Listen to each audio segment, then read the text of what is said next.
vegetable garden.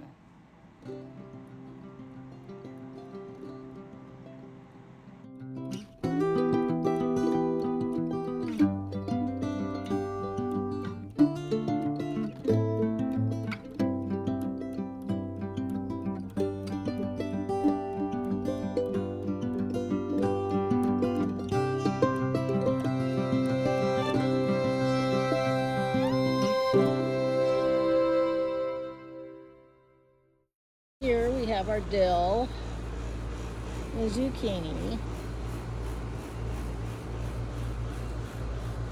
We have Sound two in the plants of background zucchini, is and the it's air done really conditioner. well this Sorry year. about that. We never had any, it never worked before, but it's doing great now. And we have squash growing in here, cucumbers, let me see, tomatoes.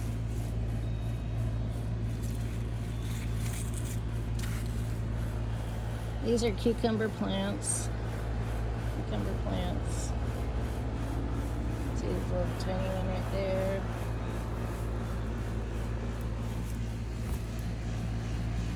These are cucumber plants.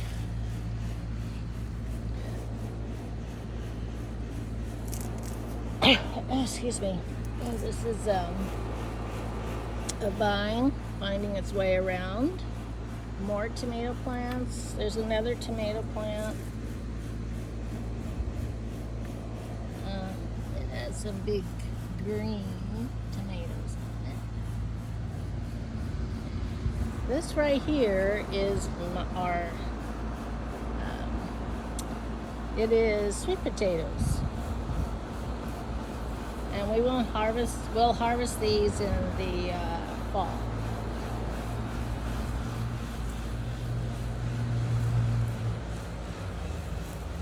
This is spaghetti squash.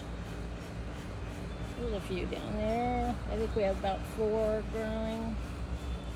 The plant looks like it's stressed out a little. We don't know why, but it still has squash on it, so that's okay.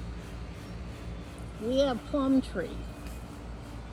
Now this plum tree was doing really well, but I think the storm maybe broke a branch here. But there's actually, and they're pretty good plums. My goal here, I am going to make some plum jam. This one is like a Santa Rosa. Plum cuts. This is all on one tree. This right here is long beans. And I have to pick them every day. They're delicious. Them up. Thing is, they grow really fast, so you have to stay on top of it.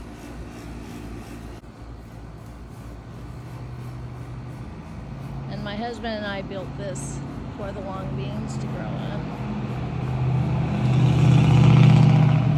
And up means blanching and freezing the long beans. These are okra plants growing back there, and cucumbers here, slicing cucumbers. This is a squash that's out of control. Pepper plants there and there, and one there is getting covered up by some basil in the back. Here is our tomatoes. Look at this, it's got a little thing growing there. You know, it's funny, when my husband asked me what kind of tomatoes are we growing, I thought they were all Romas, and they're not. Here's our watermelon. Oh no, that might be cantaloupe. Cantaloupe. And there's a watermelon. Here's a watermelon. Here's some muscadine. Right there. They won't be ready until the fall. They're like a big giant grape. They grow on this arbor here. They're all over here. These are our blueberry plants. And they have been great this year. We still have blueberries growing right here. Need to get out and pick some more. They're delicious. So we have 2, 4, 6 here. And then over there on the other side, which I'll show you, is some more blueberries. The chicken in the background is laying an egg. This is a peach tree. It is loaded with peaches.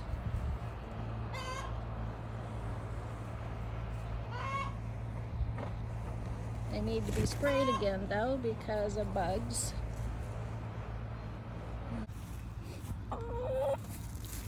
Here's some friends. Hello. This is our corn.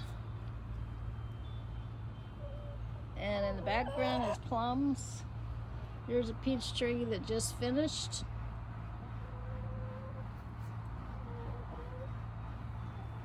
Had lots of yummy tasted plums on it. Here's our canna lilies.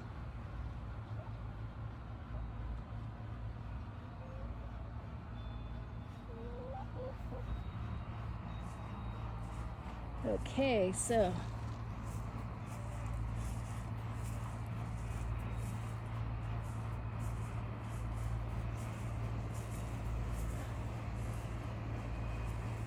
here are fire ants. You don't want to step and you don't want to get in it. Here is a giant squash plant. And I'm not sure if it has any squash. It just seems like it's growing, growing, growing. Let me see.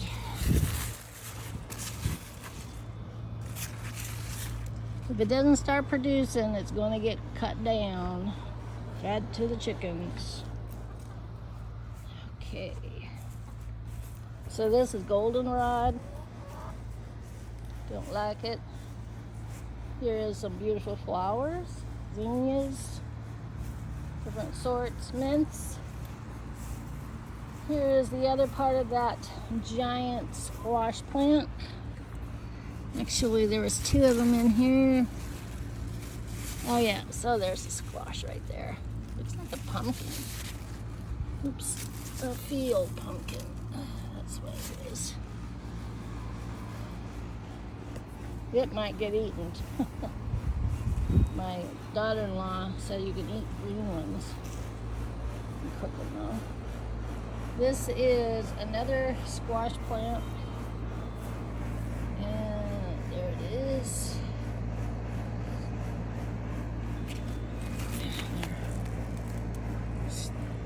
It's hard to see it, huh? There. More pickles, cucumbers. It needs to be watered. And I put some more basil in here, and it's got kale, and it's got eggplant. Over there's eggplant. This is kale. These are basil. We have our corn. It's reaching to the sky. And there's a squash plant back there. Grew lots of pickle vines to make dill pickles and sweet pickles. Really gotta get on top of them.